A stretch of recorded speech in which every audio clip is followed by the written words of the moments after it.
Marcus Chen had always been the type of person who questioned everything. At 28 years old, he worked as an investigative journalist for a small independent news website, spending his days digging into stories that bigger publications wouldn't touch.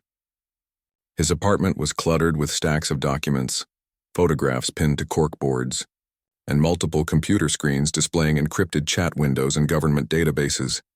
The rain hammered against his window as Marcus sat hunched over his laptop, following a digital trail that had consumed the last 3 months of his life. What started as a routine investigation into city construction contracts had led him down a rabbit hole of corruption that reached much higher than he had ever imagined.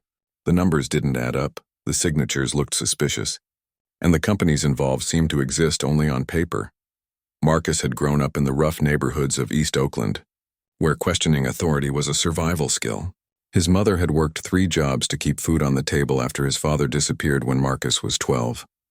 She taught him that sometimes the only way to get justice was to fight for it yourself, even when the system was stacked against you. That lesson had shaped every day of his adult life. The story he was chasing involved a massive redevelopment project in the city's historic district. On the surface, it looked like urban renewal bringing jobs and housing to an underserved community. But Marcus had noticed something odd in the public records. The same architectural firm kept winning contracts, always with bids that were just barely lower than their competitors. When he dug deeper, he found that several of the competing companies had filed complaints about the bidding process, only to withdraw them suddenly and without explanation. His editor, Sarah, had initially been supportive of the investigation. She understood that these kinds of stories took time to develop and required careful verification of sources. But as the weeks turned into months and Marcus's requests for more time and resources grew more frequent, her enthusiasm had begun to wane. The website was struggling financially, and they needed stories that would generate clicks and ad revenue. Marcus knew he was onto something big when he discovered that the winning architectural firm was connected to a shell company registered in Delaware. The paperwork was expertly crafted to obscure the true ownership, but Marcus had spent years learning how to trace these kinds of corporate structures. After weeks of cross-referencing public records, business filings, and property ownership documents, he found the connection he was looking for. The shell company was ultimately owned by a trust controlled by Victoria Sterling, the wife of Congressman Robert Sterling. Congressman Sterling sat on the House Committee on Transportation and Infrastructure, giving him significant influence over federal funding for urban development projects. The redevelopment project that his wife's company was profiting from had received a substantial federal grant, approved by a subcommittee that Sterling chaired. What made the story even more compelling was Sterling's public persona. He had built his political career on promises to clean up government corruption and bring transparency to Washington.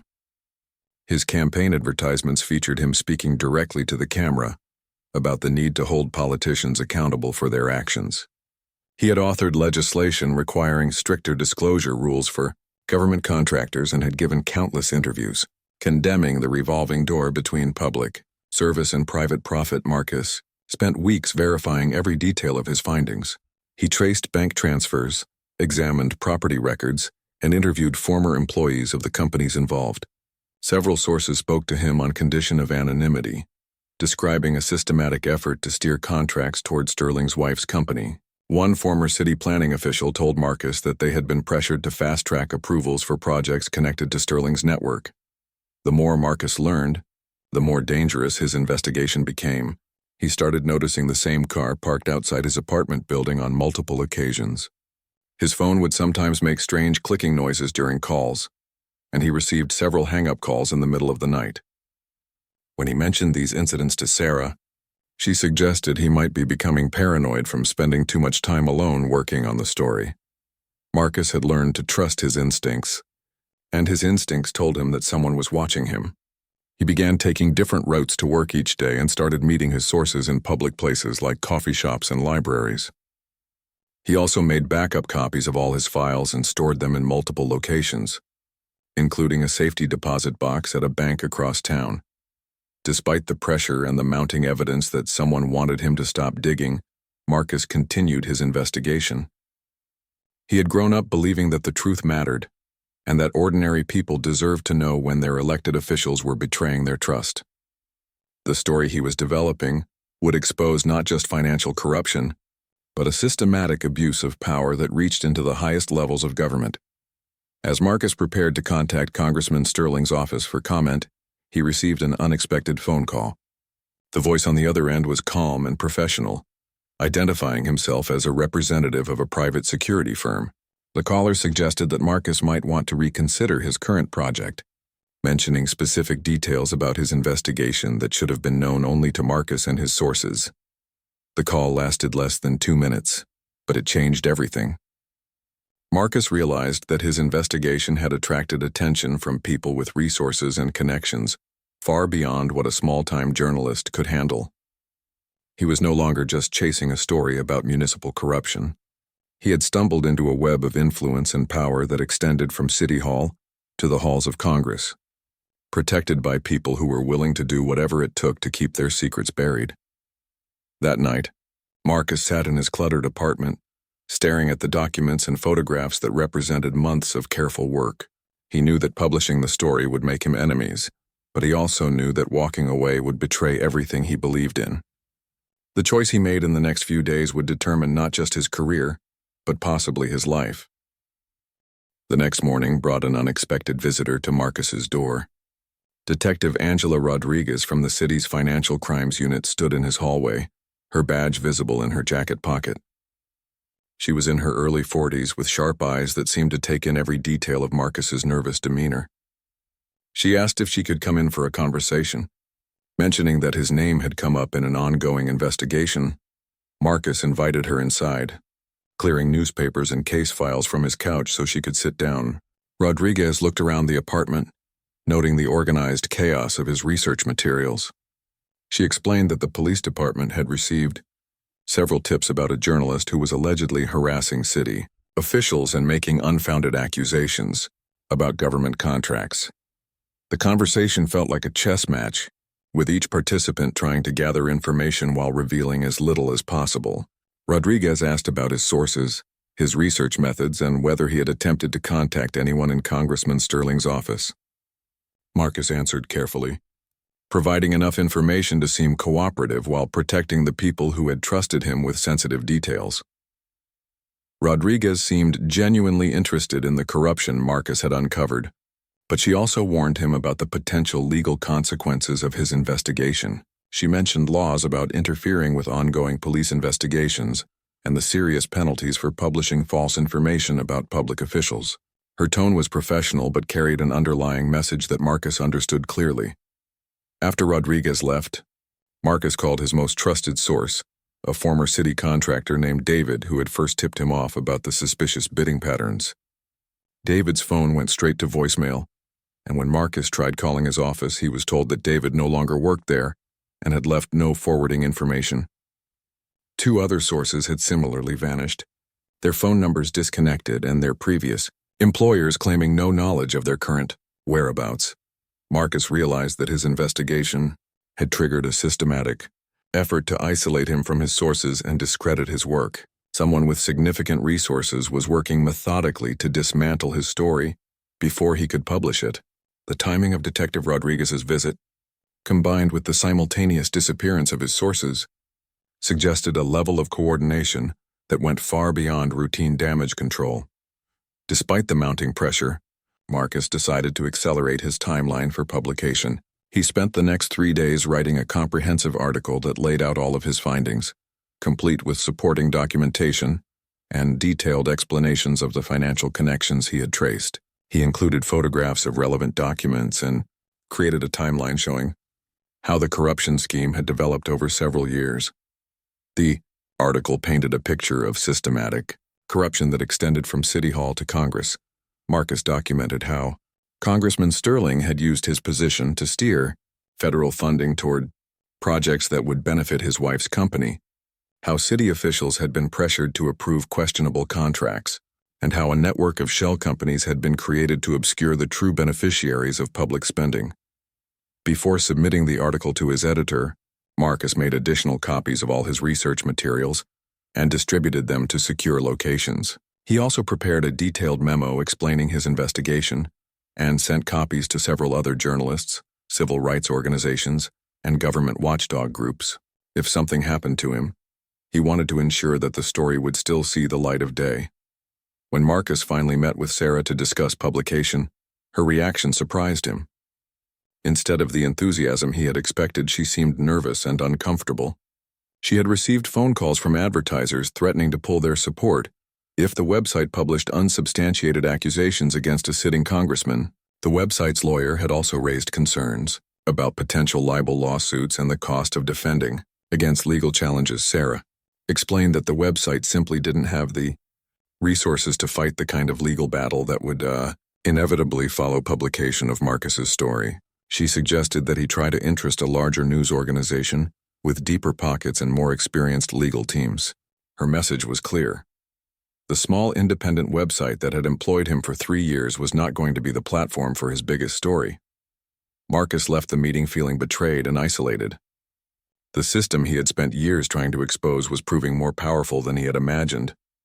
Not only were the corrupt officials protected by their positions and connections, but they also had the ability to pressure news organizations into self-censorship through economic threats and legal intimidation.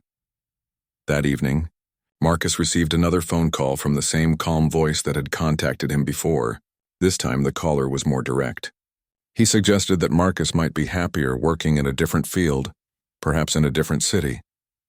There were opportunities available for talented researchers in the private sector, positions that would offer better compensation and fewer complications than journalism. The caller mentioned Marcus's mother by name, noting that she still lived in the same East Oakland neighborhood where Marcus had grown up. He described her daily routine in detail, including the time she left for work each morning and the route she took to the bus stop. The message was unmistakable. Marcus's investigation was putting his family at risk. After the call ended, Marcus sat in his dark apartment, weighing his options. He could accept the implied threat and abandon his story, possibly accepting one of the mysterious job opportunities that had been mentioned. He could try to interest another news organization in his findings, though his experience with Sarah suggested that might be difficult. Or he could find another way to make the story public, regardless of the consequences. Marcus thought about his mother's lessons about fighting for justice, even when the system was stacked against you. He thought about the public officials who were stealing from taxpayers while campaigning on platforms of transparency and accountability. He thought about all the stories that never got told because journalists were intimidated into silence by people with power and connections. As he made his decision, Marcus began to understand that his investigation had evolved into something larger than a simple corruption story. He was now part of a battle between those who wanted to keep the truth hidden and those who believed that democracy required an informed public. The choice he made would determine which side would prevail, at least in this particular case. Marcus decided to take his story directly to the public through social media and alternative news platforms. He created a detailed blog post that laid out his entire investigation, complete with supporting documents and photographs. Within hours of publication, the post had been shared thousands of times across various platforms, reaching an audience far larger than his small website had ever commanded. The response was immediate and intense. Supporters praised Marcus for his courage in exposing government corruption, while critics questioned his motives and the accuracy of his reporting. Congressman Sterling's office issued a statement dismissing the allegations as the work of a disgruntled journalist seeking attention, and several established news organizations published articles questioning the reliability of information obtained through unofficial channels. Marcus found himself at the center of a media storm that was unlike anything he had experienced before. His phone rang constantly with interview requests from radio shows, podcasts, and online news programs. Cable news networks invited him to appear as a guest, while political commentators debated the implications of his story on their shows. The attention brought both opportunities and dangers. Several major newspapers expressed interest in independently verifying Marcus's findings and potentially developing their own stories based on his research. At the same time, Marcus noticed an increase in the suspicious activity around his apartment building and received numerous threatening messages through social media and email.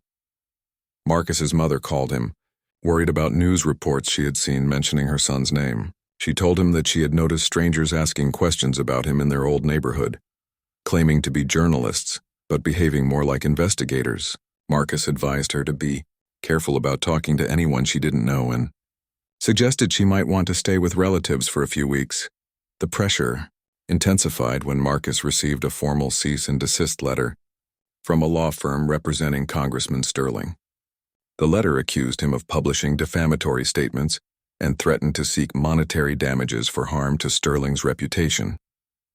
The legal language was intimidating, filled with references to statutes and case law that Marcus didn't fully understand. Marcus couldn't afford to hire a lawyer to fight the legal challenge, but he found help from an unexpected source. A civil liberties organization that specialized in protecting journalists and whistleblowers offered to represent him pro bono. Their lawyer, Jennifer Walsh, explained that the case fell under protections for public interest reporting and that the evidence Marcus had gathered would likely withstand legal scrutiny. Walsh also connected Marcus with other journalists who had faced similar intimidation campaigns. They shared strategies for protecting sources, securing evidence, and maintaining personal safety while working on sensitive stories. Marcus learned that his experience was part of a pattern of increasing pressure on journalists who investigated powerful political figures. As the story gained national attention, new sources began to emerge. Former government employees who had witnessed similar corruption in other cities reached out to Marcus with additional information. A retired FBI agent provided context about how political corruption investigations typically proceeded and offered advice about dealing with attempts at intimidation. The most significant development came when a current employee and Congressman Sterling's office contacted Marcus through an encrypted messaging app. The source, who identified himself only as Patriot, provided internal documents that corroborated many of Marcus's allegations. The documents showed that Sterling had personally intervened to ensure federal funding for projects that would benefit his wife's company. Marcus worked with his legal team to verify the authenticity of the new documents before publishing a follow-up article that included the additional evidence. The second article had an even greater impact than the first, with several major newspapers launching their own investigations into Sterling's activities. The congressman's poll numbers began to drop, and members of his own party started to distance themselves from him. The increased attention also brought more sophisticated attempts to discredit Marcus and his work. Anonymous websites appeared online claiming to expose the real story behind Marcus's investigation, suggesting that he was being funded by Sterling's political opponents or that he had fabricated evidence to advance his career. Social media accounts with fake profiles spread rumors about Marcus's personal life and professional background. Marcus realized that he was facing not just legal threats and physical intimidation, but also a coordinated disinformation campaign designed to undermine his credibility. The people trying to protect Sterling were using the same tactics that had been developed to discredit journalists and activists around the world, flooding the information environment with false narratives to confuse the public about what was actually true. The campaign against Marcus escalated when his landlord received an anonymous complaint claiming that Marcus was running an illegal business from his apartment and violating the terms of his lease. The landlord, who had previously been friendly and accommodating, suddenly became hostile and threatened to begin eviction proceedings if Marcus didn't cease his disruptive activities. Marcus was forced to find a new place to live while continuing his reporting and dealing with ongoing legal challenges. He moved to a secure location arranged by the Civil Liberties Organization, but the constant stress of looking over his shoulder began to take a psychological toll. He had trouble sleeping and found it difficult to concentrate on routine tasks. Despite the mounting pressure, Marcus continued to receive support from unexpected quarters. Citizens who had been following his story sent donations to help with his legal expenses, and journalism schools invited him to speak about the importance of investigative reporting in a democracy. A crowdfunding campaign raised enough money to allow him to continue his work without worrying about immediate financial pressures.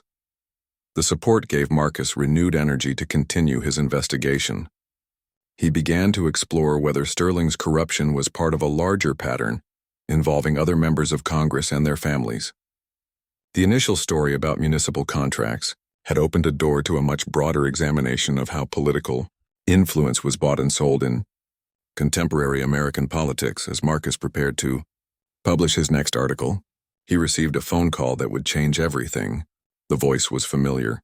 It was Detective Rodriguez, the financial crimes investigator who had visited his apartment weeks earlier. But this time her tone was completely different. She was calling to warn him that his life was in immediate danger. Detective Rodriguez's voice was tense and urgent as she explained the situation over the phone. She had been conducting her own investigation into the corruption Marcus had exposed, but from within the police department. What she had discovered was more frightening than anything Marcus had uncovered about financial irregularities.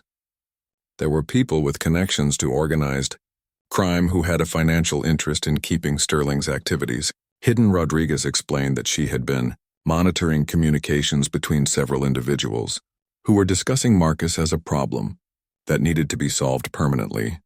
The conversations suggested that the previous attempts at intimidation and discrediting had been deemed insufficient, and that more direct action was being planned. She couldn't provide specific details over the phone, but she urged Marcus to meet her at a secure location within the next few hours. Marcus felt a chill run down his spine as he processed what Rodriguez was telling him. He had expected legal threats and attempts to discredit his work, but he had never seriously considered that his life might be in danger. The realization that his investigation had attracted the attention of people willing to use violence forced him to completely reevaluate his situation. The meeting with Rodriguez took place in a parking garage downtown, a location she chose because it would be difficult for anyone to monitor their conversation without being detected. She arrived in an unmarked car and motioned for Marcus to get in, explaining that they needed to keep moving while they talked. As they drove through the city, Rodriguez revealed that her initial visit to Marcus's apartment had not been coincidental. She had been assigned to investigate him as part of a broader effort to discredit his work. But as she learned more about his findings, she realized that he was exposing genuine corruption. She had begun conducting her own parallel investigation, using her access to law enforcement databases and surveillance equipment. Rodriguez had discovered that Sterling's corruption was connected to a money laundering operation involving several city construction projects. The federal funding that Sterling had helped secure was being used to clean money from illegal activities, including drug trafficking and human smuggling. The people behind these operations had invested significant resources in protecting their political connections, and they viewed Marcus's investigation as a serious threat to their business model. The detective explained that she had identified at least 3 individuals who had been hired to monitor Marcus and were now discussing more aggressive measures to stop his reporting. These were not government officials or political operatives, but professional criminals with histories of violence. They had been conducting surveillance on Marcus for weeks, learning his routines and identifying vulnerabilities. Rodriguez had evidence of the threats, including recorded conversations and photographs, but she couldn't act on them through official channels because the corruption extended into her own department. Several high-ranking police officials were receiving payments from the same network that was protecting Sterling, making it impossible for her to trust her colleagues with sensitive information. She offered Marcus 2 options. He could go into hiding with the help of federal witness protection services, which would require him to stop his investigation and possibly relocate to another part of the country. Alternatively, he could work with Rodriguez to gather enough evidence to bring down the entire network, but this would require him to continue his normal activities while under constant surveillance from both the criminals trying to stop him and the law enforcement officers trying to protect him. Marcus asked for time to consider his options, but Rodriguez explained that time was running out. Her surveillance had indicated that the threats against him were escalating rapidly, and she believed he had perhaps days before someone attempted to harm him. She gave him a secure phone and told him to call her within 6 hours with his decision. After Rodriguez dropped him off, Marcus drove to a public library where he could use a computer without being traced to his location. He researched witness protection programs and learned about the restrictions and sacrifices involved in accepting that kind of help. He would have to abandon his investigation, cut ties with friends and family, and essentially disappear from his current life. Marcus also researched the people Rodriguez had identified as threats against him. Using public records and news archives, he learned that they were connected to several unsolved murders and disappearances of people who had interfered with organized criminal activities. The realization that he was dealing with killers, not just corrupt politicians, made the danger feel suddenly real and immediate. As he weighed his options, Marcus thought about the broader implications of his decision. If he disappeared into witness protection, Sterling's corruption would likely remain hidden, and the criminal network behind it would continue to operate. Other journalists might be discouraged from investigating similar stories, knowing that exposure could lead to threats of violence. Marcus called his mother from the library's payphone, speaking carefully because he assumed the conversation was being monitored. He told her he loved her and was working on an important story, but he couldn't provide details about his situation. She seemed to understand that something serious was happening, and told him to be careful and remember the lessons she had taught him about standing up for what was right. After the call, Marcus walked through the city center, observing the normal activities of people going about their daily lives. He wondered how many of them knew or cared about the corruption and criminal activity that was taking place behind the scenes of their local government. He thought about the responsibility that came with knowledge and the price that sometimes had to be paid for truth. Marcus made his decision as he sat on a bench overlooking the river that ran through downtown. He called Rodriguez on the secure phone and told her that he would continue his investigation, but only if she could guarantee protection for his mother. He couldn't live with himself if his pursuit of the story resulted in harm to someone innocent, especially someone he loved. Rodriguez agreed to arrange protection for Marcus's mother and outlined a plan for keeping Marcus safe while he continued his work.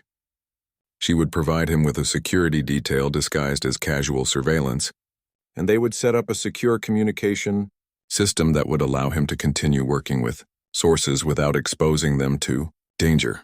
The plan required Marcus to maintain his normal routine as much as possible, while secretly cooperating with law enforcement to gather evidence against the criminal network. He would wear a concealed recording device during meetings and phone calls, and he would be tracked constantly by officers who could respond immediately if he was threatened. As Marcus prepared for what could be the most dangerous phase of his career, he understood that he was no longer just a journalist investigating a story. He had become an active participant in a law enforcement operation designed to dismantle a criminal organization that had corrupted multiple levels of government. The stakes had risen far beyond his original goal of exposing municipal corruption. The next 2 weeks became a carefully orchestrated performance, in which Marcus continued his public role as an investigative journalist while secretly working as an undercover informant for Detective Rodriguez's operation. He published follow-up articles about Sterling's corruption, attended interviews with news programs, and maintained his social media presence, all while wearing concealed recording equipment and being monitored constantly by undercover police officers.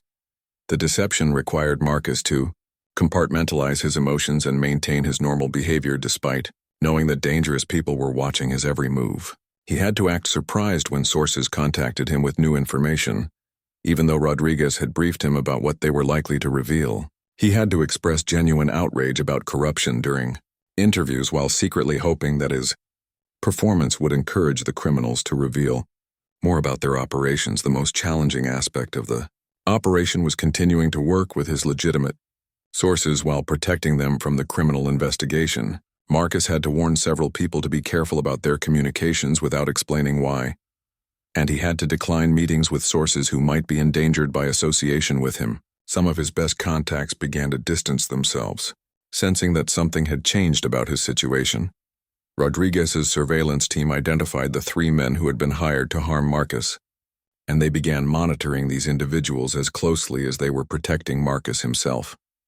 The team learned that the criminals were planning to stage Marcus's death to look like an accident or suicide, making it appear that he had been driven to desperation by the legal and financial pressure he was facing. The breakthrough in the investigation came when Marcus received a meeting request from someone claiming to represent investors interested in his story.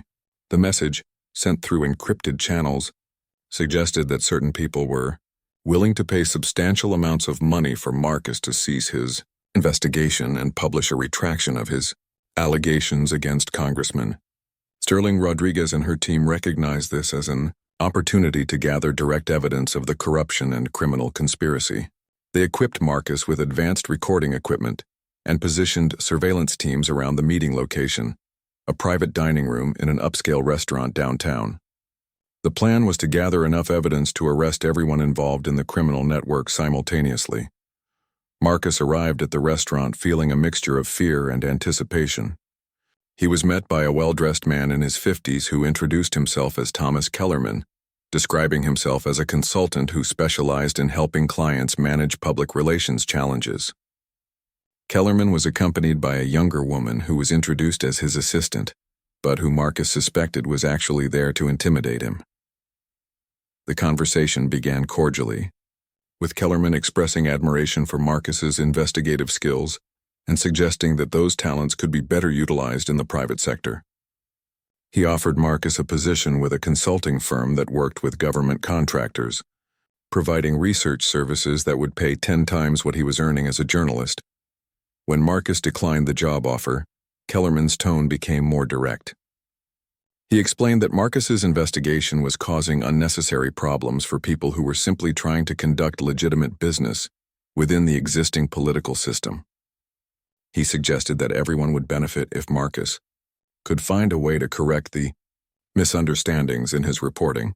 Kellerman then produced a briefcase containing what he claimed was $500,000 in cash, explaining that this was a good faith payment to help Marcus understand the sincerity of the offer. If Marcus agreed to publish a retraction of his stories about Sterling and cease his investigation, he would receive additional payments totaling $2 million over the following year. Marcus asked about the source of the money and the specific retractions that would be required. Kellerman explained that the funds came from a consortium of businesses that had been unfairly maligned by Marcus's reporting. The required retractions would acknowledge that Marcus had misinterpreted financial records and had drawn incorrect conclusions about the relationship between Sterling and the companies involved in the construction projects. When Marcus expressed concern about the ethical implications of accepting payment to retract true information, Kellerman's assistant spoke for the first time. She calmly explained that Marcus's safety and the safety of his mother depended on his cooperation with their proposal. She mentioned specific details about his mother's daily routine that made it clear she was being watched continuously. The threat was delivered with professional detachment, but its meaning was unmistakable. Marcus was being offered a choice between wealth and safety on one hand, and continued investigation that would lead to harm for himself and his family on the other. Kellerman emphasized that this was not a negotiation, but rather a final opportunity for Marcus to make the intelligent choice. Marcus asked for 24 hours to consider the proposal, explaining that he needed time to consult with his legal advisors and make arrangements to cease his current work. Kellerman agreed to the delay, but emphasized that any attempt to continue his investigation or contact law enforcement would be viewed as rejection of their generous offer. After leaving the restaurant, Marcus met with Rodriguez to review the recordings and plan their next steps. The conversation with Kellerman had provided clear evidence of bribery, extortion, and conspiracy, giving law enforcement the legal justification they needed to move against the criminal network. Rodriguez explained that arrests would be made within the next 48 hours. The plan was to arrest Kellerman and his associates first, then move simultaneously against Sterling and the other political figures involved in the corruption. Marcus would be kept in protective custody during the arrests to ensure his safety, and his mother would be moved to a secure location until the immediate danger had passed. As Marcus prepared for what he hoped would be the conclusion of his investigation, he reflected on how much his life had changed since he had first noticed irregularities in city construction contracts. What had begun as a routine story about municipal corruption had evolved into a major law enforcement operation targeting organized crime and political corruption at the highest levels. Marcus understood that the arrests would not end his story, but would actually provide him with new material to investigate and report. The criminal trial would generate public records that would allow him to expose the full extent of the corruption network, and the political fallout would create opportunities to examine how such networks operated in other cities and states. The experience had taught Marcus that investigative journalism was not just about uncovering information, but about having the courage to pursue truth despite personal risk. He had learned that corruption and criminality often existed together, protected by people who were willing to use violence to maintain their positions. Most importantly, he had learned that the pursuit of justice sometimes required journalists to work closely with law enforcement, blurring the traditional boundaries between reporting and active participation in the stories they covered. The arrests began at dawn on a Tuesday morning, with coordinated raids taking place across the city and in Washington, D.C. Marcus watched from a secure location as news reports described the detention of Thomas Kellerman and his associates, followed by the arrest of Congressman Sterling at his suburban home. By noon, 12 people had been taken into custody, including 3 city officials and 2 members of Sterling's congressional staff. The charges range from bribery and extortion to money laundering and conspiracy to commit murder. Federal prosecutors had used the evidence gathered through Marcus's undercover work to build a comprehensive case that connected political corruption to organized crime. The scope of the arrest surprised even Marcus, who had not fully understood how extensive the criminal network had become. Marcus's role in the investigation became public knowledge when court documents were unsealed, revealing that he had been working with law enforcement for the final phase of his reporting. The revelation generated controversy within journalism circles, with some colleagues criticizing him for crossing the line between reporting and law enforcement cooperation. Others defended his actions, arguing that the threats to his life had justified his decision to work with police. The legal proceedings that followed provided Marcus with a wealth of additional material for his reporting. Court testimony revealed that the corruption network had been operating for more than 5 years, involving dozens of construction projects and millions of dollars in misdirected federal funding. The money laundering operation had processed funds from drug trafficking, human smuggling, and illegal gambling operations. Congressman Sterling's trial became a national news story, with Marcus's original investigation serving as the foundation for the prosecution's case. Sterling attempted to claim that he had been unaware of his wife's business activities, but prosecutors used recorded conversations and financial records to demonstrate his active participation in the corruption scheme. The trial lasted 3 months and resulted in Sterling's conviction on 14 counts of corruption and conspiracy. The criminal trials also revealed the extent to which the network had been willing to use violence to protect their operations. 3 murders and 2 disappearances were connected to the organization, including the killing of a city inspector who had refused to approve substandard construction work. Marcus learned that his own life had been in more danger than he had realized, with detailed plans for his assassination discovered. During searches of the defendant's properties, Marcus's reporting on the trials won several journalism awards and established his reputation as one of the country's leading investigative reporters. Major news organizations competed to hire him, and he ultimately accepted a position with a national newspaper that gave him resources and legal support to pursue similar investigations in other cities. The success of his investigation also led to broader reforms in how government contracts were awarded and monitored. New laws required additional disclosure of beneficial ownership for companies bidding on public projects, and federal funding programs implemented stronger oversight mechanisms to prevent the kind of corruption Marcus had exposed. However, the personal cost of the investigation continued to affect Marcus long after the trials concluded. He struggled with anxiety and depression related to the stress of living under constant threat for months. The experience of working as an undercover informant had changed his relationship with sources and colleagues, creating a sense of isolation that persisted even after his safety was assured. Marcus's mother, who had been relocated during the most dangerous phase of the investigation, chose not to return to her old neighborhood. The experience of being watched and threatened had traumatized her, and she found it difficult to resume her normal activities even after the arrests. Marcus felt guilty about the impact his work had had on her life, despite her continued support for his pursuit of the story. The relationships Marcus had built with sources during his career were also permanently changed. Some people who had trusted him with sensitive information felt betrayed when they learned about his cooperation with law enforcement, even though he had been forced into that role by criminal threats. Other potential sources became reluctant to work with him, fearing that their communications might be monitored or that they might be drawn into law enforcement operations. Despite these personal costs, Marcus continued his investigative work, applying the lessons he had learned to new stories about corruption and criminal activity in government. He developed expertise in the intersection between organized crime and political corruption, becoming a resource for other journalists and law enforcement agencies working on similar cases. Marcus also became an advocate for journalists' safety and security, speaking at conferences and universities about the risks faced by investigative reporters and the support systems needed to protect them. He worked with civil liberties organizations to develop protocols for journalists who found themselves threatened because of their work. 5 years after his confrontation with the Sterling corruption network, Marcus had established himself as one of the most respected investigative journalists in the country. His work had led to the prosecution of corrupt officials in 6 different cities and the implementation of new transparency requirements for government contracting nationwide.